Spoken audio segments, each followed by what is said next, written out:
Hello नमस्ते, म चाहिँ सबु। आज चाहिँ हामी मतदान केन्द्रमा जाँदैछौँ मतदान गर्न बिहानै। अब चाहिँ हामी केही समयमा मतदान स्थल पुग्नेछौँ। हाम्रो बुवा हुनुहुन्छ यहाँ। हेलो भनिदिनु त। हेलो। अनि त्यसपछि दिदी चाहिँ पछाडि आउँदैछ। अनि त्यसपछि हामी चाहिँ जाँदैछौँ। यता हेरिदिनुहोस्। बुवा केही भन्न चाहनुहुन्छ? नै भन्नु केही छैन, हामी जाँदैछौँ मतदान स्थलतिर मतदान गर्नु। सिधै भोट हाल्नु भयो, आतिरहनु भयो। 7 बजे बुवा अघि पुग्ने रे, सबैभन्दा पहिला जानु पऱ्यो रे बुवा चाहिँ। पहिला पुगेर मतदान गर्छु, इतिहासमा नाम लेखाउँछु भन्नुहुन्छ। सुरुमा पहिला पुगेर मतदान गर्नेको नाममा हाम्रो बुवाको नाम लेखिनेछ। दिदी हुनुहुन्छ, हेर्न सक्नुहुन्छ। अनि कति धेरै 2 नम्बर ओडाको चाहिँ पिपलनाथ विद्यालयको नाम माविमा हो कि के हो? प्राथमिक हो। प्राथमिक विद्यालयमा चाहिँ मतदान केन्द्र परेको छ स्थल। हामी चाहिँ त्यहाँ पुग्नको लागि चाहिँ अब 2-3 मिनट लाग्छ। अनि त्यसपछि चाहिँ हामी जाँदैछौँ, हेर्न सक्नुहुन्छ।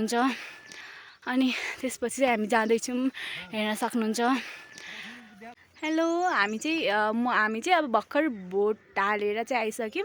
त्यो देख्न सक्नुहुन्छ, त्यो मतदान केन्द्र छ पहिलो कलरको। अनि त्यसपछि मेरो चाहिँ भोटर आइडी रहेन रहेछ। हिजो बल्ल थाहा पाएको भोट हाल्ने भनेर कताबाट आएको। त्यो भोटर कार्ड चाहिँ थिएन मसँग। नामावली चाहिँ छ कि जस्तो लाग्थ्यो, त्यो पनि रहेनछ। त्यही भएर मैले योपल्ट आफ्नो भोट हाल्न पाइनँ होइन। त्यसपछि त्यो नपाए तापनि स्थानीय चुनावमा चाहिँ यसो भोट हाल्न आउने हो भन्दै हामी चाहिँ अब यसो गाउँको घरतिर प्रस्थान गर्दैछौँ। यहाँ हेर्न सक्नुहुन्छ, घाम लागिसके। यहाँ दिदी बुवा हुनुहुन्छ, उहाँहरूले चाहिँ भोट हाल्नुभयो। यस्तो राम्रै मान्छेले भोट हालिन् छोरी बहिनी भनेर दिदीहरू चाहिँ आइसक्नुभयो। त्यसपछि चाहिँ यहाँले भोट हाल्नुभएको छ। देखाउनुहोस् त हजुरको भोट हाल्नुभएको उस हेर्नु 109। अनि यहाँ हेर्नु सक्नुहुन्छ, उहाँले भोट राम्रैसँग हाल्नुभएछ होइन। राम्रोलाई चुन्नु पऱ्यो। अनि त्यसपछि हाम्रो बुवा हुनुहुन्छ, यहाँ भोट हालेर आइसक्नु भएको छ, हेर्न सक्नुहुन्छ। बुवाले पनि 2-4 शब्द यसो केही भनिदिनुहुन्छ कि भन्ने आशा। हेलो बुवा। हेलो। तपाईँले भोट हाल्नुभयो होइन? भोट त राम्रैसँग हाल्नुभयो नि? धेरै राम्रो। बुवाको एउटा भोटले जित्ने उम्मेदवारलाई हालिहाल्छ। बुवाको एउटा भोटले उम्मेदवारले जित्छ। पहिलोपटक के अरे सुरुमा हाल्नुभयो अरे बुवाले भोट। हालेको भोटले जरुर जित्नेछ। त्यही भएर बुवाले भोट हालिसक्नुभयो। अनि त्यसपछि हामी चाहिँ अब घर जाँदैछौँ। ए माथि त कहाँ हो यो जाने? माथि बेतखोला होइन जाने? यहाँ बाटै नचिन्ने। अनि त्यसपछि अब हामी घर जाँदैछौँ।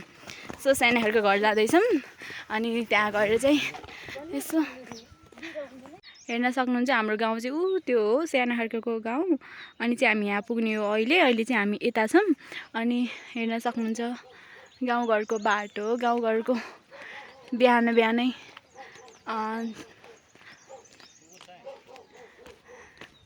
चराचुरुङ्गीहरू कराइरहन्। हेर्न सक्नुहुन्छ, बाटो बिर्सेर हेर्न सक्नुहुन्छ हजुर। यहाँ बाटो बिर्सेर घर जाने बाटो बिर्सेर अर्को मामाको घरमा आइपुगे। अब हेर्नु यहाँ कुकुरले हाउ गरिरहेको छ। अब यो बाटो न घाटो कहाँबाट जाने हो यार? लोट्यो भने ओइ नटोकिस् ल। ओइ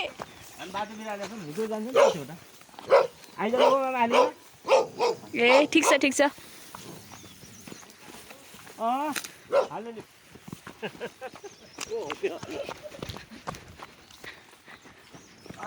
ओइ कहाँबाट आएको यार? हेलो, हामी फाइनली घर आइपुग्यौँ। हेर्न सक्नुहुन्छ यो 2वटा घर हाम्रो नै हो। अनि मैले भोट हाल्न, मेरो चाहिँ नामावली थिएन, भोटर आइडी पनि थिएन, केही पनि थिएन। मैले भोट हाल्न पाएको थिएन। तैपनि मैले चाहिँ यहाँ बोईको भोट हालिदिएँ। बोई भोट कहिले हालिदिए रे? भन्ने न कान्छी नातिनले भनेर सिकाए जस्तो हुन्छ कि भन्ने क्या। कसले हालिदियो बोई भोट? कान्छी नातिनले। सपनाले सबुले। मैले नै बोईको भोट हालेँ। आँखादेखि न सपनाले हालिदिन्छ। गुड बोई यही भन्नु पर्ला। अनि त्यसपछि मैले चाहिँ मेरो बोईको भोट हालिदिएको होइन फर्स्ट एक्सपिरियन्स हिजो अस्तिसम्म म धेरै नै एक्साइटेड थिएँ नि भोट हाल्ने भन्न हिजो नामावलीमा नाम खोजेको त नामै भेटेन सो निराश भएको थिएँ अनि एउटा मौका पाएँ कि बोईको भोट हाल्न पाउने रहेछ अनि हालिदिएको सो मैले एक्साइटेड थिएँ अनि त्यसपछि चाहिँ मैले हालेँ फर्स्ट एक्सपिरियन्स डर पनि लागिरहेको थियो डर के को लागिरहेको थियो भने चाहिँ बिग्रेला कि लागिरहेको थियो तर मैले बिगारेन मेरो मत सदर भए त्यसपछि चाहिँ तपाईँहरू पनि यसो यसो बाँदर बदर नगरेर हाल्नु होला यसो राम्ररी मत हाल्नु होला मतहरू नबिगार्नु होला भोट नबिगार्नु त्यही भएर यसो आफ्नो मताधिकारको प्रयोग गरेर होइन आफ्नो एउटा मत भए पनि एकदमै आफ्नो अमूल्य मतलाई चाहिँ सबैले मतदान केन्द्रमा गएर आफ्नो मतदान केन्द्रमा गएर मत चाहिँ हाल्नु होला अनि त्यसपछि चाहिँ अब भोटको यो सदर र बदरको कुरा गरौँ अब यो बाँदर हो कि यो बदर पनि नहोस् किनभने आजभोलि गाउँघरमा चाहिँ बाँदरहरूले चाहिँ एकदमै दुःख दिइरहेको रहेछन् के लगाएको भरि सबै खाइदिने रहेछन् त्यही भएर यो बदर र बाँदर भन्ने चाहिँ एउटै अहिले चाहिँ एउटै जस्तो लाग्न थाल्यो भोट बदर भयो भने त्यो बिग्रियो बाँदर भयो भने चाहिँ बाँदर भए पनि बाँदरले पनि बिगार्छ बाँदरले पनि के लगाइदिएको के खायो भनेर यहाँ सबजना गाउँको हजुरआमाहरू चाहिँ ले भन्दै गर्नुभएको छ त्यही भएर यसो भोट पनि हालियो घर आएको फाइदा पनि भयो खुसी पनि लाग्यो अब चाहिँ हामी स्थानीय चुनावमा चाहिँ भोट हाल्ने हो यति भन्दै मेरा 2-4 शब्द यहीँ टुङ्ग्याउँछु धन्यवाद